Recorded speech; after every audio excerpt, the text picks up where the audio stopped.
लोकसेवा पारखी सम्पूर्ण साथीहरुमा मेरो नमस्कार। स्वागत छ यहाँलाई 99% लोकसेवा युट्युब च्यानलमा।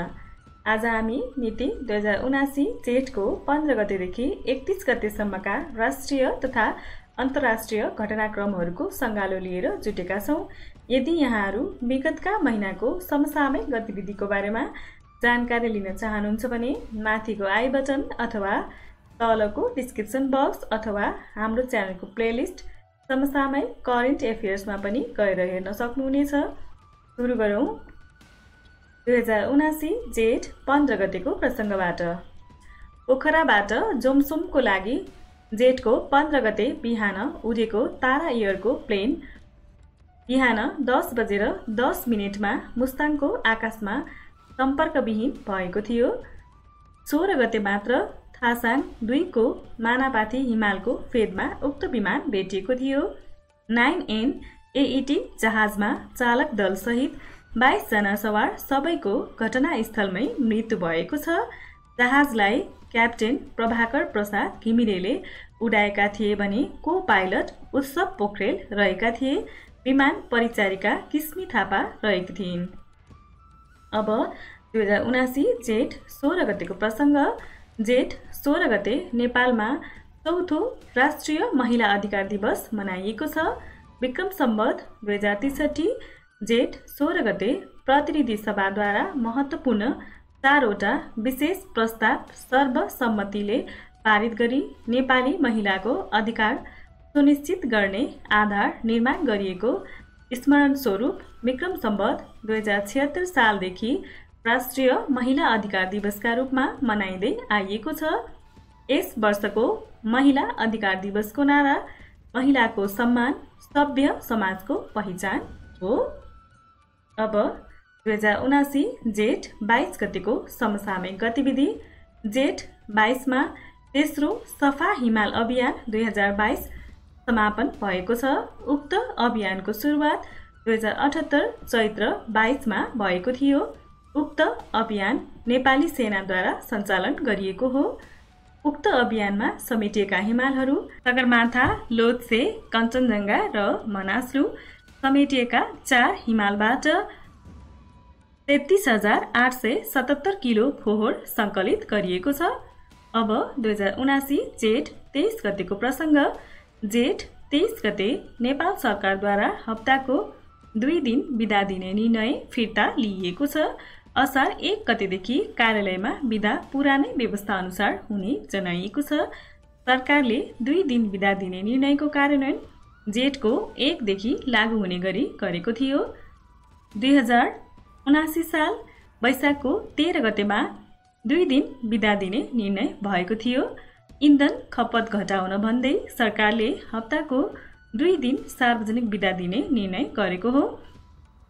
विक्रम सम्वत 2056 मा पनि यसै गरी हप्तामा 2 दिन बिदा दिन सुरु भएको थियो, तर उक्त निर्णय 1 वर्ष पनि नहुँदै हटाइएको थियो। अब 2079 जेठ 24 गतेको प्रसंग। अप्राविधिक तर्फबाट नेपालको पहिलो महिला AIG मा पूजा सिंह नियुक्त भएकी छिन्। उनी DIG पदबाट AIG मा बढुवा हुने 5 जना मध्ये कि एक हुन्।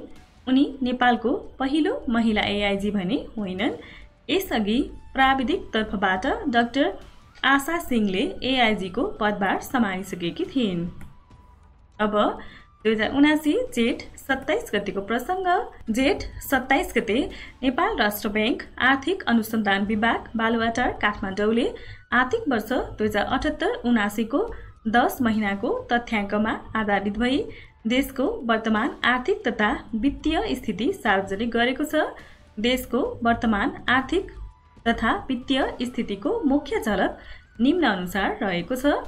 उपभोक्ता मूल्य सूचाङ्कमा आधारित मुद्रास्फीति 7.87%, निर्यात 59.7%, आयात 28.0% र कुल वस्तु व्यापार घाटा 24.9% ले बढेको छ। शोधान्तर स्थिति रु 2 खर्ब 88 अर्ब 50 करोडले घाटामा रहेको छ। कुल विदेशी विनिमय सञ्चित 9 अर्ब 28 करोड अमेरिकी डलर पुगेको छ। यदि यहाँहरूले आर्थिक तथा वित्तीय स्थितिको बारेमा विस्तृत रूपमा जानकारी लिन चाहनुहुन्छ भने माथिको आई बटन अथवा तलको डिस्क्रिप्सन बक्समा पनि गएर हेर्न सक्नुहुनेछ। अब 2079 जेठ 28 गतेको प्रसङ्ग। जेठ 28 गते काठमाडौँको फोहोर, नुवाकोट र धादिङको सिमानामा पर्ने बन्चरी डाँडामा फालिने व्यवस्था गरिएको छ। काठमाडौँ महानगरपालिकाका मेयर बालेन्द्र शाह, शहरी विकास मन्त्री रामकुमारी झाँक्री र स्थानीय सरोकारवालाहरूसँग भएको सहमति पश्चात उक्त निर्णय कार्यान्वयन गरिएको हो। यदि यहाँहरूले काठमाडौँको फोहोर व्यवस्थापनको बारेमा विस्तृत रूपमा अध्ययन गर्न चाहनुहुन्छ भने तलको डिस्क्रिप्सन बक्स अथवा माथिको आई बटनमा गएर हेर्नुहोला। अब 2079 जेठ 30 गतेको प्रसङ्ग। जेठ 30 मा अन्तर्राष्ट्रिय क्रिकेट परिषद आइसिसीले नेपाल क्रिकेट सङ्घ अर्थात् क्यानमाथि लगाएको निलम्बन पूर्ण रूपमा हटाएको छ। आइसिसीको स्थापना सन् 1909 मा भएकोमा सन् 1909 देखि 2005 सम्म आइसिसीको मुख्यालय लन्डनमा रहेको थियो भने सन् 2005 देखि हेडक्वार्टर दुबईमा सारिएको छ।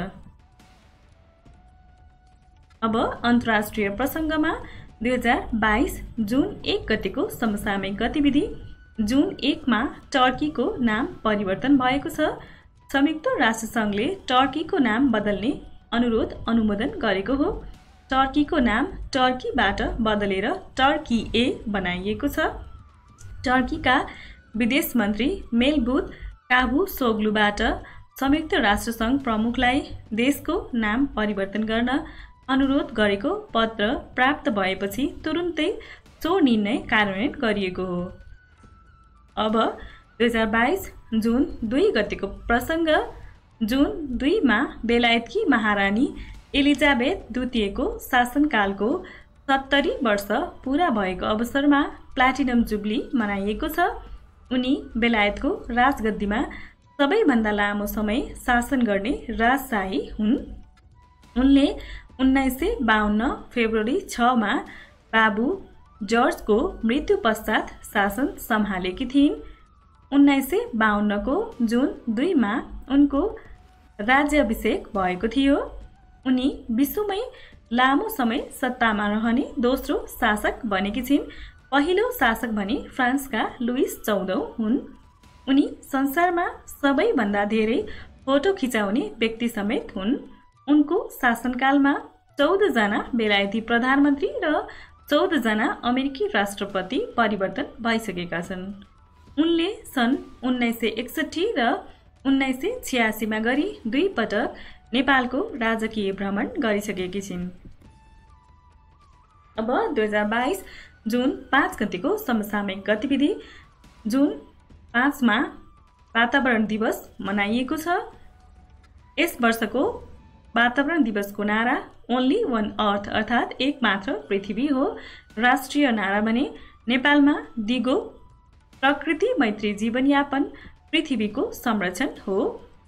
वातावरण दिवसको मूल विषय प्रकृतिसँग मेलमिलापमा दिगो रूपमा बाँच्ने हो। संयुक्त राष्ट्रसङ्घीय वातावरणीय कार्यक्रम अर्थात् UNEP को आह्वानमा 1974 देखि हरेक वर्ष जुन 5 मा विश्व वातावरण दिवस मनाउँदै आइएको छ। UNEP को प्रधान कार्यालय केन्याको नैरोबीमा रहेको छ। सन् 2021 देखि 2030 सम्मको अवधिलाई संयुक्त राष्ट्रसङ्घले पारिस्थितिकीय प्रणालीको पुनर्स्थापनाको दशकको रूपमा मनाउने आह्वान गरेको छ। अब 2022 जुन 7 गतेको समसामयिक गतिविधि। जुन 7 मा ओल्ड फुड सेफ्टी डे मनाइएको छ। हरेक वर्ष ओल्ड फुड सेफ्टी डे जुन 7 मा मनाइन्छ। 2022 को फुड सेफ्टी डे को नारा सेफर फुड बेटर हेल्थ हो। UN जनरल एसेम्ब्लीले 2018 मा गरेको निर्णय अनुसार 2019 को जुन 7 देखि उक्त दिवस मनाउन थालिएको हो। अब 2022 जुन 8 गतेको समसामयिक गतिविधि। जुन 8 मा एसिया प्रशान्त क्षेत्रको तर्फबाट नेपाल संयुक्त राष्ट्र सङ्घको उपाध्यक्ष पदमा नियुक्त भएको छ। यो निर्वाचित सभाको कार्यकाल 2022 सेप्टेम्बर 16 देखि 1 वर्षको लागि हुनेछ। 77औं महासभाको अध्यक्ष पदका लागि हंगेरीका साबा कोरेसी निर्वाचित भएका छन्। नेपालसँगै उपाध्यक्ष पदका लागि 16 वटा मुलुकहरू निर्वाचित भएका छन्।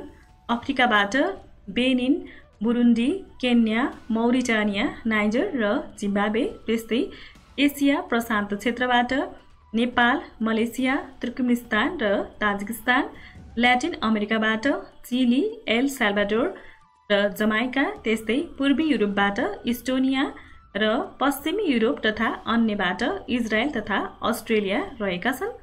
संयुक्त राष्ट्र सङ्घका विभिन्न 6 मुख्य अङ्गमध्ये UN महासभा पनि एक हो। यसमा सबै 193 सदस्य राष्ट्रहरूको प्रतिनिधित्व हुने गर्दछ। अब 2022 जुन 8 गतेकै प्रसङ्ग। जुन 8 मा थाइल्यान्डले गाँजा खेतीलाई कानुनी मान्यता दिएको छ। गाँजाको उपभोग नियम पनि थाइल्यान्डमा खुकुलो बनाइएको छ।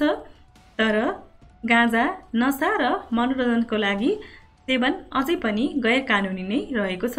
2022 जुन 10 मा गाँजा खेतीलाई प्रोत्साहन गर्न थाइल्यान्डको जनस्वास्थ्य मन्त्रालयले 10 लाख गाँजाको बिउ पनि वितरण गरेको छ। यससँगै थाइल्यान्ड गाँजा खेती र गाँजाको स्वामित्वलाई कानुनी मान्यता दिने पहिलो एसियाली देश पनि बनेको छ। अब 2022 जुन 9 गतेको समसामयिक गतिविधि।